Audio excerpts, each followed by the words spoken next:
You don't need to become heartless.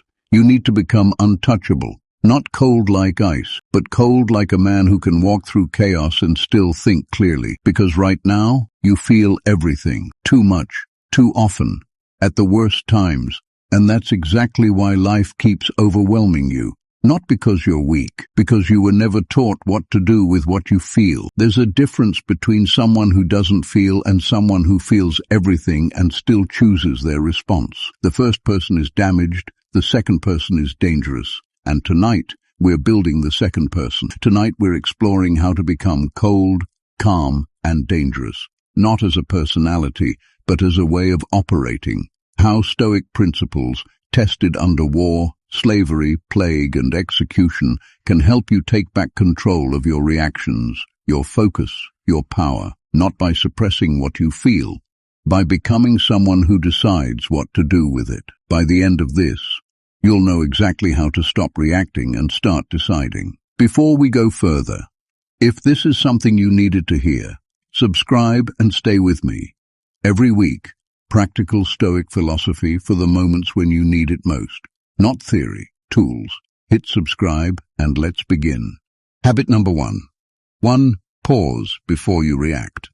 Someone disrespects you. Maybe in public. Maybe in a meeting where you weren't expecting it. Maybe from someone whose opinion matters to you. And everything in your body fires at once.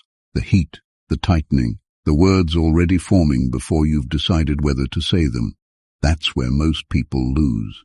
Not in the situation, in the 3 seconds after it, in that automatic, unexamined, immediate reaction that hands control to whoever just provoked you. Marcus Aurelius dealt with this at the scale of empire.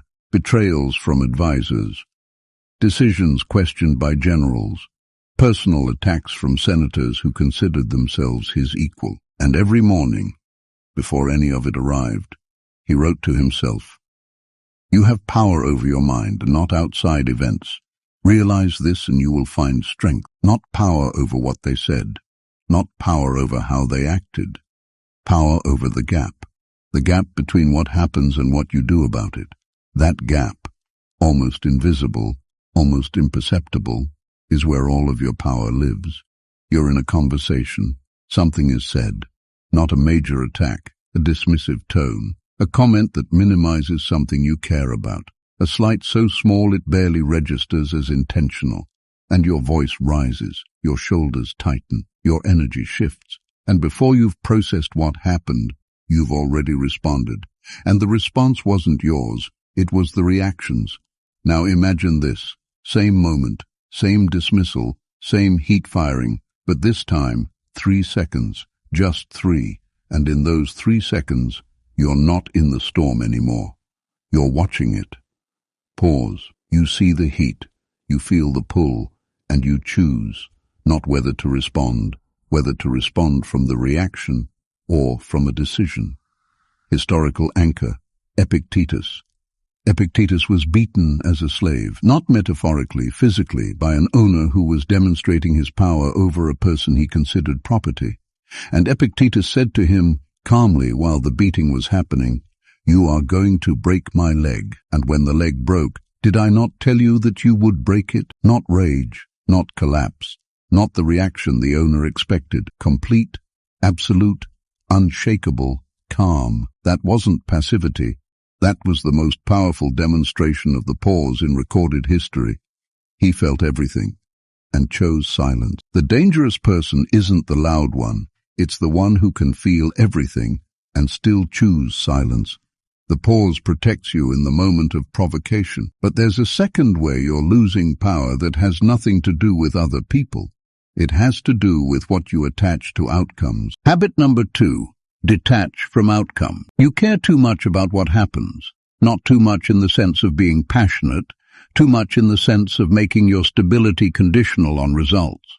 Every time you send something important, a message, a proposal, a piece of work, your piece travels with it.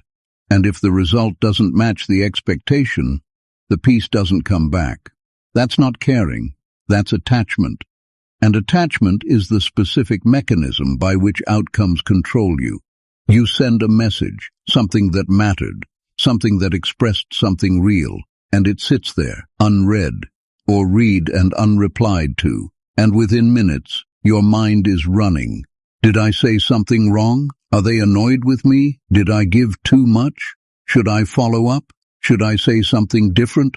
Do they respect me? Nothing has changed. The message is still there. The person is still the same person. Your life is identical to what it was 30 minutes ago, but your internal state has been completely restructured around a response that hasn't arrived. That's not the message controlling you. That's the story you built around the silence controlling you. Seneca wrote about this with the specific clarity of someone who had watched people destroy themselves by attaching their worth to outcomes.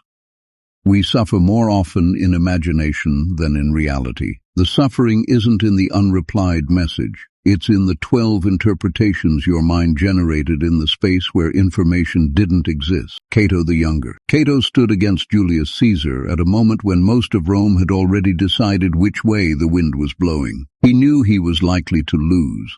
He knew the political reality. He knew that opposing Caesar was strategically dangerous, and he opposed him anyway. Not because he was certain of victory, because his identity wasn't attached to winning. It was attached to acting in accordance with his values. And when Caesar won, Cato wasn't destroyed by the outcome, because he had never made the outcome the source of his stability. Detached doesn't mean you don't care. It means you don't break when things don't go your way. Detachment from outcomes removes the emotional volatility. But here's what nobody talks about. The volatility doesn't just come from external results. It comes from the internal pressure you've been building by only training when it's easy. Habit number 3. Train yourself in discomfort. You avoid discomfort, not because you're cowardly, because your mind is doing exactly what it was designed to do. Protect you from pain, steer toward comfort, classify the difficult as dangerous. And in the ancient world, that calibration kept you alive. In the modern world, it keeps you soft, because the mind that only ever faces difficulty when forced to experiences every hard thing as a threat, and the mind that has been choosing difficulty deliberately, regularly, consistently as a practice, experiences the same hard things as familiar territory. Musonius Rufus, the philosopher who taught Epictetus, the teacher behind the teacher, was the most direct of all the Stoics on this. We should train ourselves in what is hard, not wait for it, not endure it when it arrives. Train in it, deliberately, before it becomes necessary. Historical anchor, Epictetus's voluntary practice. Epictetus didn't just teach about voluntary discomfort. He lived it. He practiced cold, hunger, hard conversations, physical hardship, not because suffering was virtuous, because comfort had become a requirement, and requirements are chains. He taught his students, seek not that the things which happen should happen as you wish, but wish the things which happen to be as they are, and you will have a tranquil flow of life. Not the removal of difficulty, the removal of the war with difficulty. Because the war, the internal resistance, the fighting against what is, the desperate search for comfort, costs more than the difficulty itself. The alarm goes off. Early, cold, dark, the specific combination that your mind has been cataloguing as a reason not to do the thing, and you lie there, and every reasonable, rational, intelligent part of you constructs a case. I'm tired. I'll do it tomorrow. One day won't make a difference. I've been working hard.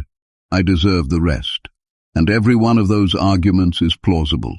And every one of them is the comfort mechanism doing exactly what it was trained to do. Here's what happens when you override it. Not just that you complete the task, you collect a piece of evidence. Evidence that the feeling isn't the door. Evidence that you can act before you feel ready. Evidence that discomfort doesn't require your immediate escape. And that evidence, accumulated across hundreds of small moments, builds a specific kind of confidence that no external achievement can replicate. Comfort makes you soft. Discomfort makes you dangerous. Training in discomfort builds internal resilience. But there's a second way you're bleeding power that's almost entirely invisible. It's not in what you do. It's in what you say. Habit number 4. Speak less, observe more. You talk too much. Not necessarily out loud, in your head, in your responses, in the constant narration you provide to every situation before you've fully understood it. And that narration, that premature, unexamined, quick-to-conclusions narration, is costing you something specific: information. The information that lives in what people reveal when they're not being managed. The patterns that only become visible when you stop talking long enough to see them. The truth that surfaces in the silence that most people rush to fill. Someone is explaining themselves, not a trivial conversation, something important, a negotiation, a conflict, a relationship dynamic that has weight on both sides. Most people in this conversation are doing one thing while the other person speaks, constructing their next point. Listening just enough to find the opening, not to understand, to respond, and so they miss it. The slight hesitation before a certain word, the topic they return to twice without realizing it, the thing they don't say that reveals more than everything they do. The Stoic listener is doing something completely different. They're watching, not performing attention, actually watching, and suddenly, they understand more than the person intended to reveal. Stoic insight. Marcus Aurelius practiced deliberate observation as a daily discipline. In his private journals he wrote, "When you wake up in the morning, tell yourself, the people I deal with today will be meddling, ungrateful, arrogant, dishonest, jealous, and surly." Not pessimism. Preparation for observation. A man who has already noted the patterns doesn't react to them with surprise. He watches them, he reads them, he uses them. Because the person who speaks least in a room of people who are speaking freely has access to more information than everyone else combined. Silence is not weakness, it's information gathering, and information is the only kind of power that cannot be taken from you. 4 habits in. And here's what we've built. The pause. So nothing external controls your response. Detachment, so outcomes don't own your stability. Voluntary discomfort, so difficulty becomes familiar territory.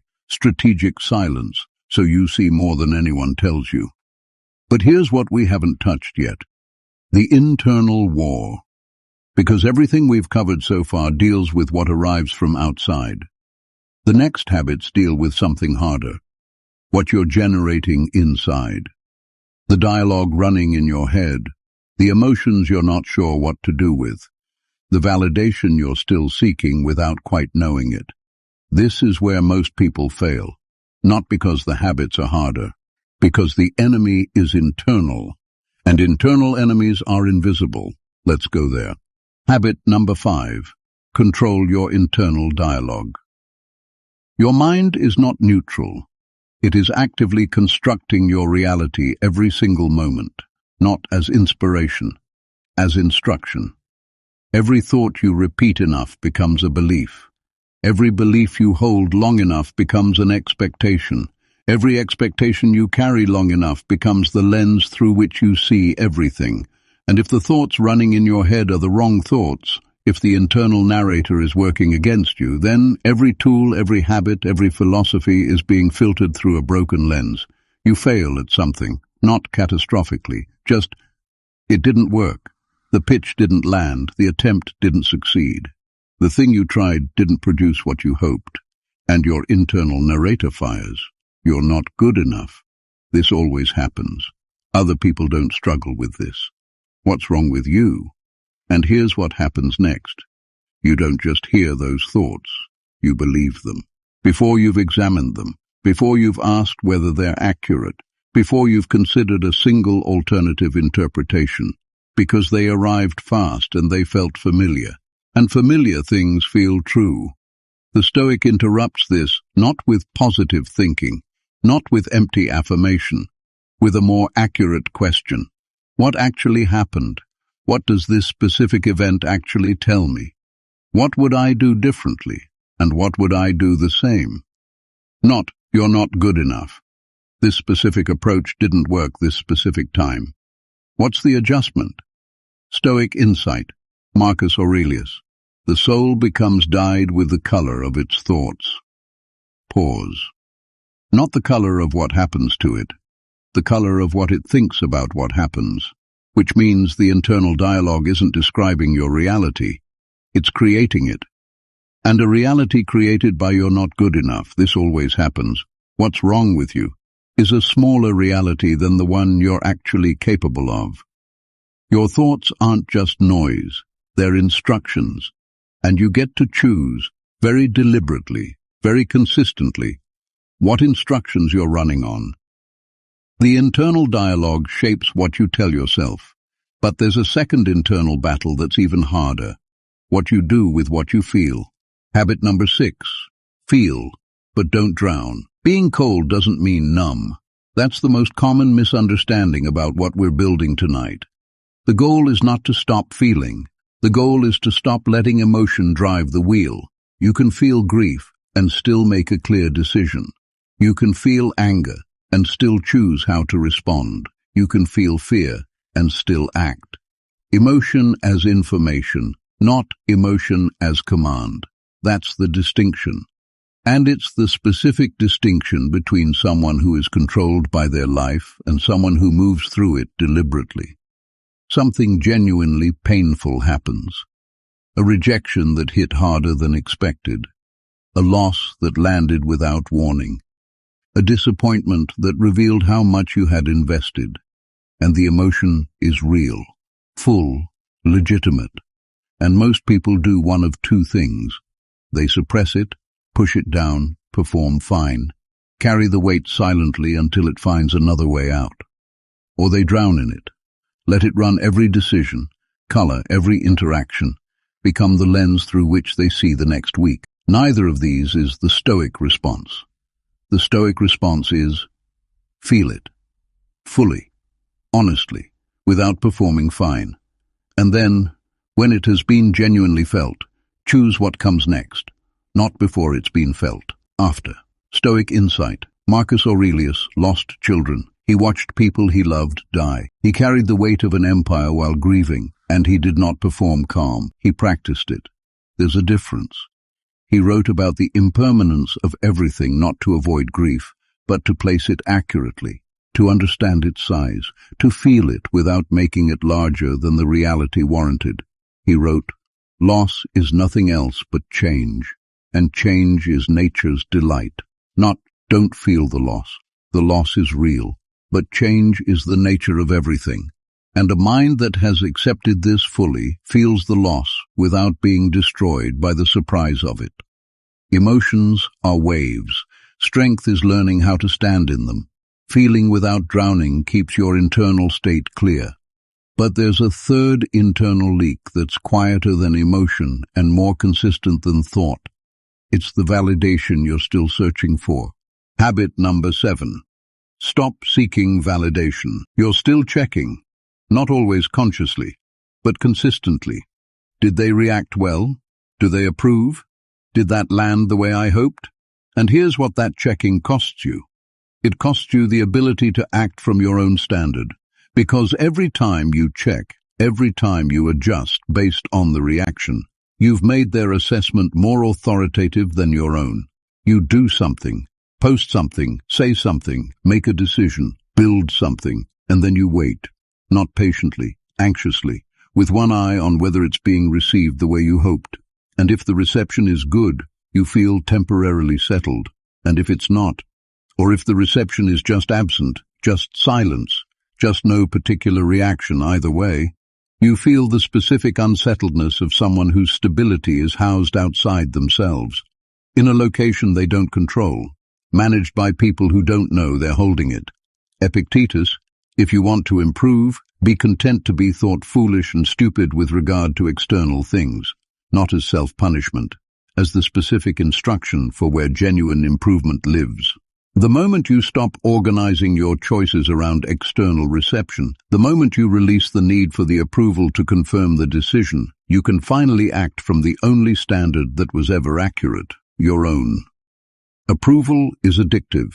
Independence is powerful. Releasing validation frees your identity from external control. But freedom without structure collapses. The next habit is where that structure gets built. Habit number 8. Do what needs to be done. Motivation is unreliable. It comes, It goes. It's affected by sleep, by weather, by the last conversation, by whether the coffee was right this morning.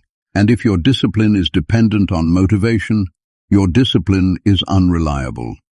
The Stoics didn't operate from motivation. They operated from duty, from the specific recognition that some things need to be done regardless of how they feel. The alarm goes off, and your body has 10 excellent reasons to stay horizontal, and your mind is already engaging with those reasons, evaluating them, giving them legitimacy, building a case. Marcus Aurelius faced this. He was emperor. He could have stayed in bed. Nobody would have stopped him. And he wrote to himself, "At dawn, when you have trouble getting out of bed, tell yourself, I have to go to work as a human being.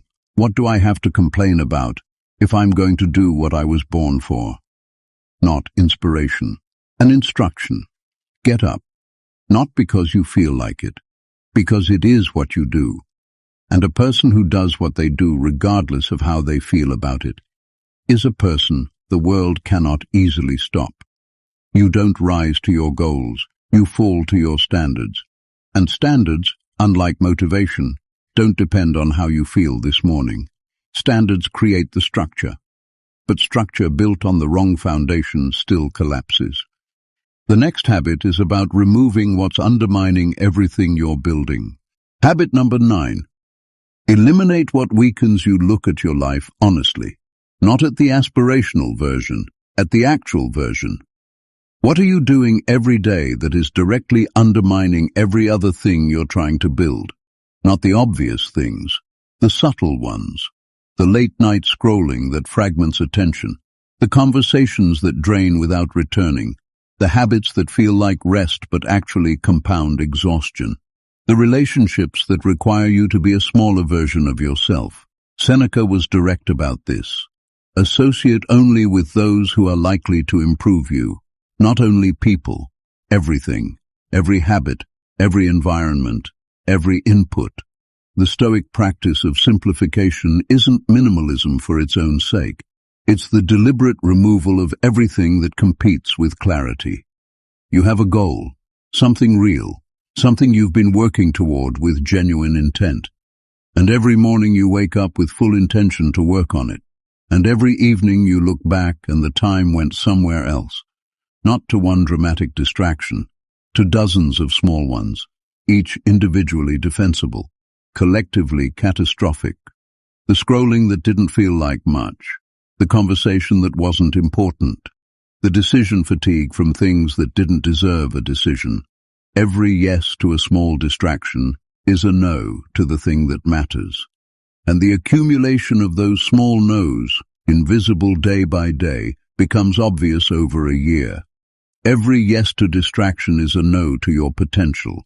Eliminating what weakens you removes the drag. The final habit is what replaces it. The quiet, solid, internal thing that makes all of this permanent. Habit number 10. Build quiet confidence. Confidence isn't loud, the loud version, the performed version, the version that needs the room to agree, is not confidence. It's the specific sound of someone who hasn't found the internal version yet. Quiet confidence is different. It doesn't need the room, it doesn't need the reaction, it doesn't need the validation or the applause or the confirmation that it's correct. It just knows from the inside, from the accumulated evidence of having done the things you said you'd do, having kept the commitments when it was inconvenient, having faced the discomfort when it would have been easier to escape. That evidence builds something that nothing external can shake. You walk into a room, not performing certainty, not managing impressions, not calculating how you're coming across, just present, because you know what you've done, what you've endured. What you've chosen when choosing was hard, and that knowledge doesn't require the room's confirmation. It doesn't need them to see it. It exists regardless of whether anyone else can see it. That's the specific quality of someone who has done the internal work.